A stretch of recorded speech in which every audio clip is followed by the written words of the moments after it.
तपाईँ यता तपाईँको नम्बर छ नि भन्नु न कुरा गरेको नि होइन अब हामी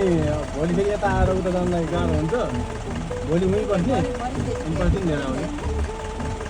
के गर्यो भने हामीलाई पनि सहिलो हुन्छ तपाईँलाई पनि सहिलो हुन्छ गाडी फोन गरेर भोलि बस्नु पर्दैन नि त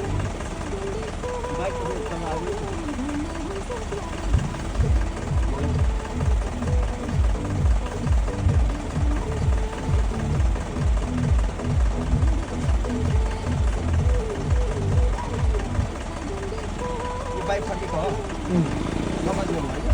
होइन अर्को त गयो त्यो उतैबाट आएको